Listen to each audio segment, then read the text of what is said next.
Hey, I'm in here!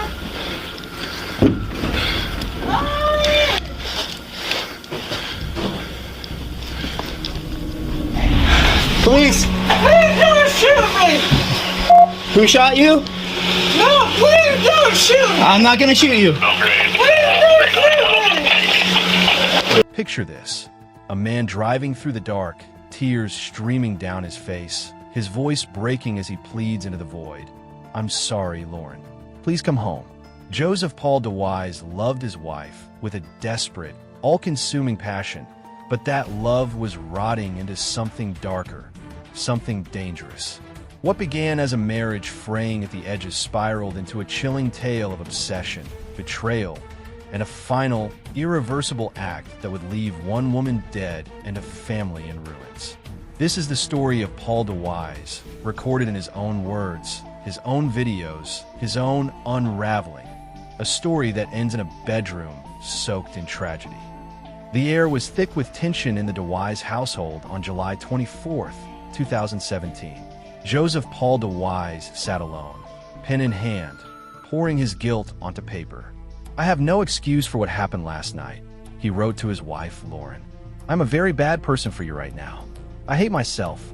The night before, Paul had lost control, screaming at Lauren in front of their 3 children, his voice echoing through their home like a storm. The argument was one of many, but this one cut deeper. Lauren packed her bags and left, vowing to return only for the kids. Paul's letter wasn't just an apology. It was a glimpse into a mind teetering on the edge, haunted by self-loathing and a past that refused to let go.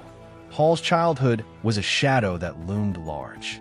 In his journals, he wrote of walking in on his father, choking his mother, her face purple with desperation. That image seared itself into his psyche, and now, as he raised his voice at Lauren, he saw himself becoming the monster he swore he'd never be. But instead of seeking redemption, Paul chose a darker path. He began manipulating his children, convincing them he was blameless. In one chilling recording, he asked his young daughter, "Was I a bad husband to Lauren?" Her small voice answered, "No." Paul saved these moments, not for reflection, but to weaponize against Lauren, to prove she was the one tearing their family apart. Lauren had moved out, seeking freedom from the suffocating weight of Paul's anger. But Paul couldn't let go. His love for her, once tender, had festered into obsession. He bombarded her with texts, each one a roller coaster of emotions, calm pleas giving way to rants of despair and accusations. "I respected you, and so did the community," he'd write, before spiraling into, "You are abusive. I'm crazy now. Great job." Lauren rarely responded, her silence fueling Paul's paranoia. He was convinced she was slipping away, falling for someone else, leaving him behind in a life he could no longer control. Desperate for her attention, Paul turned to videos. In one, his voice cracked with raw desperation. "I don't care what you did, and I'm sorry about what I did. Just please come home. I love you. Please." The pleas were laced with anguish, but also control. A man who couldn't bear to lose her, yet couldn't stop trying to chain her to his side. When Lauren stopped responding altogether, Paul's fear of abandonment consumed him. On November 14th, 2017, his worst nightmare came true. That night, Paul's paranoia led him to a chilling decision. He signed up for a GPS tracking service and registered Lauren's phone. He became her shadow, stalking her through the streets of Bozeman, Montana, snapping photos of her at bars, storing them like evidence for a trial only he was holding. Then, on November 14th, he saw it. Lauren in her car, kissing a coworker named Kevin. Paul's world shattered. He rushed to the car, phone in hand, capturing a fleeting moment of her startled face. "It was an accident," she stammered. Paul didn't listen. He seized her phone, firing off angry texts to Kevin, his rage spilling over. Just 22 hours later, Paul's obsession led him to another man, Brian, a coworker Lauren was with.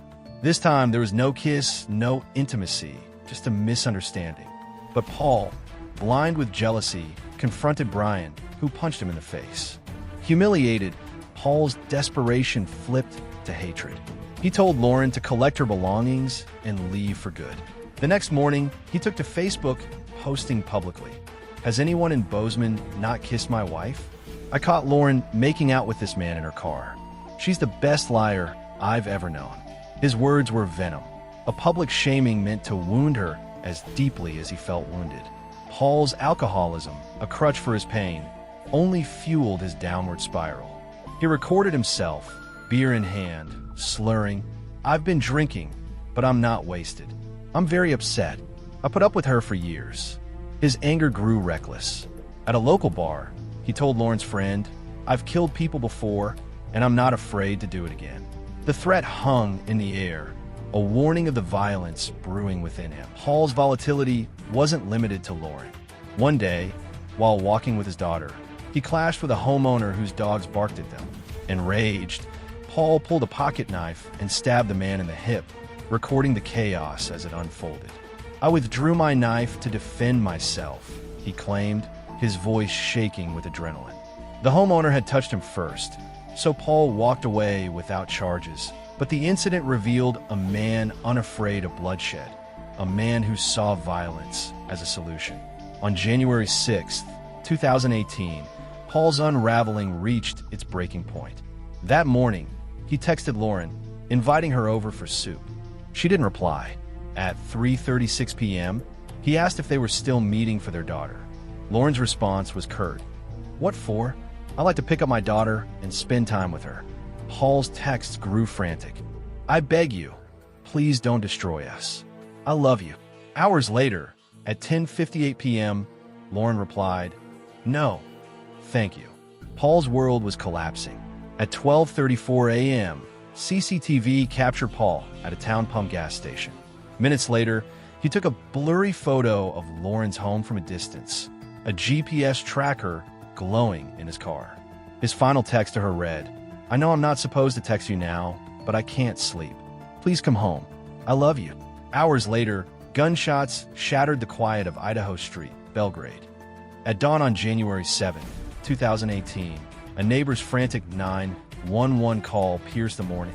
Somebody shot her roommate. Laura DeWise was found dead in her bedroom, a bullet ending her life. Her roommate, Ashley, was clinging to life, riddled with gunshot wounds, including one to the back of her head. The neighbor named Paul DeWise as the shooter. Police stormed the scene, finding a trail of bloody footprints leading from Lauren's room to the back door. Two distinct sets, one larger, one smaller. Ashley, miraculously, survived after grueling surgeries. But her trauma left her memory blank, unable to recall the attack. Detectives turned to the neighbor, Audrey, who revealed Paul's history of abuse. She spoke of bruises on Lauren's legs, dismissed as accidents, and Paul's erratic messages, swinging from apologies to accusations.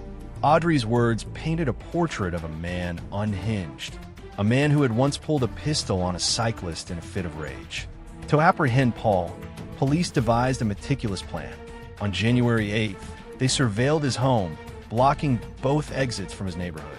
When Paul drove out in his Chevrolet Suburban, officers executed a high-risk stop, pulling him over and taking him into custody without incident. At the Bozeman police station, Paul's interrogation was a masterclass in deflection. Unprompted, he brought up Lauren, painting himself as a victim of her infidelity. "She's going through a midlife crisis," he claimed, recounting catching her with two men. But when detectives pressed him on his whereabouts, Paul lied, denying he left home that night, until he remembered the town pump trip, claiming his son, Joseph, was with him. Paul's iPhone held the key, a photo placing him at Lauren's house hours before her death. Detectives turned to Joseph, Paul's teenage son, whose timeline matched his father's too perfectly. Under pressure, Joseph's story held, until the footprints in the snow told a different tale. Two sets, one matching Paul's Merrill Reflex boots, the other Joseph's Walmart Interceptor boots. Joseph had been there. In a heart-wrenching interrogation, with his mother by his side, Joseph broke. "He said he loves me," he sobbed, admitting Paul had gone to Lauren's house. The truth unraveled. Paul had shot Lauren and Ashley, with Joseph unwittingly along for the ride.